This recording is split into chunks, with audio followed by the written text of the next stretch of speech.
Well, Grayson is off, so we have Make Storms filling in today. And Masters, of course, one of the big story this weekend. And yesterday, a 14-year-old phenom got a penalty. Little did we know another player, a little more well-known, would face a similar fate. Exactly. Well, first it was Tianlong Wang, who was given a one-stroke penalty for slow play. And then something else cropped up late last night involving Tiger Woods, teaching all of us that sometimes it's just better to keep your mouth shut. I looked over the drop area. It wasn't very good. It was into the grain, tough shot. So I went back to where I was and actually took 2 yards, further back and tried to hit my shot another 2 yards off of what I felt like I hit it. Well, Woods ratted himself out in a post-round interview for not dropping in the appropriate area after an unfortunate bounce on the previous shot. When the rules committee saw this, they decided that a 2-stroke penalty should be added to his score under a new rule. 2 years ago, Tiger would have been disqualified. He enters the weekend 5 back at 1 under. So he had to wrap his head around that and a few more things. Before his start time, this is pretty sick. Tianlong Wang, grade 8 student, long par putt on 18, and he drops it for a 5 over 77, 9 over for the tournament. Low round of the day goes to Tim Clark, holes out on the 4th, shot a 67 and moves to 3 under. Now the man of the hour lips out on his par putt on 4, falls to 1 under.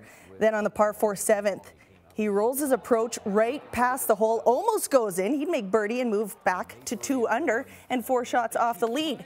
Now the par 5 8th uses the fill flop. Mickelson would be proud. Gets to within 3 feet. Oh.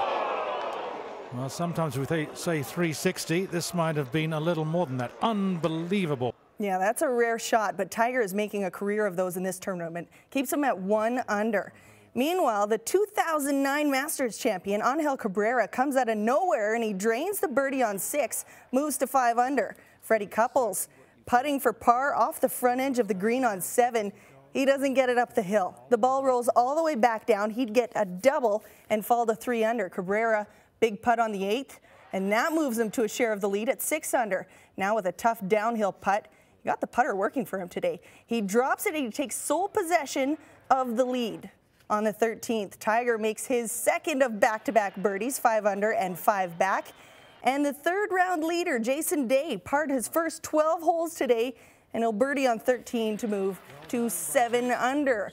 The Aussies are taking over the leaderboard. Adam Scott, Mark Leishman, and Jason Day still well in the mix. Brent Snedeker and Angel Cabrera share the lead at 7 under.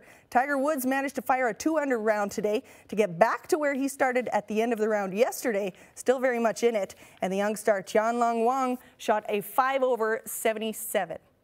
Well, the last time we saw the Battle of Alberta in the NHL, Calgary traded away Captain Iggy, and the Oilers proceeded to pound the Flames 8-2.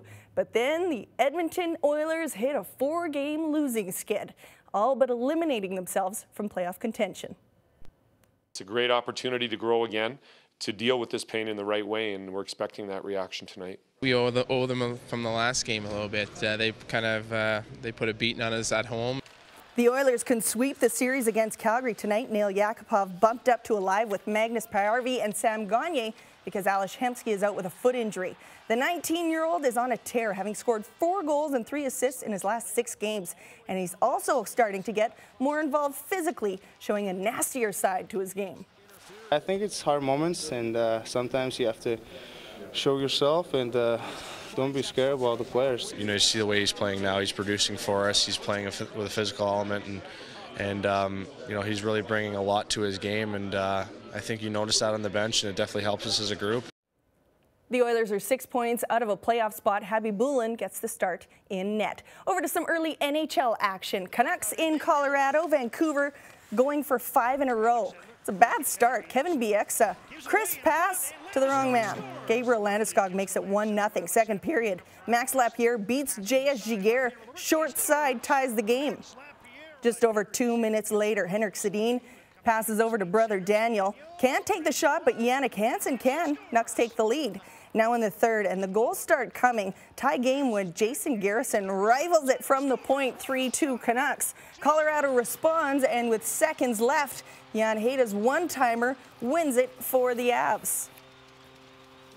Meanwhile, in the WHL, the Edmonton Oil Kings still have 5 days to burn before facing Calgary in the conference final. A long wait, especially for Trevor Cheek. He admits this is the series he's wanted since being traded to the Oil Kings. Cheek has bounced around this season. It started in Calgary before they traded him to Vancouver, followed by the deal that sent him to Edmonton. I was more upset about it than I even was, so he'll be pretty excited for it, and I am as well. It'll be a good series. You know, he wants to go out as a winner in the Western Hockey League, and obviously this is a huge way for him to kind of obviously go up against a former team. So I know that he's going to be pretty excited, and obviously they're going to be excited to play against him. The Oil Kings and Hitmen have never met in the WHL Conference Finals. The Brooks Bandits used their home ice advantage in an intense double overtime win against the Spruce Grove Saints last night. Out in front, here's Smiley, scores!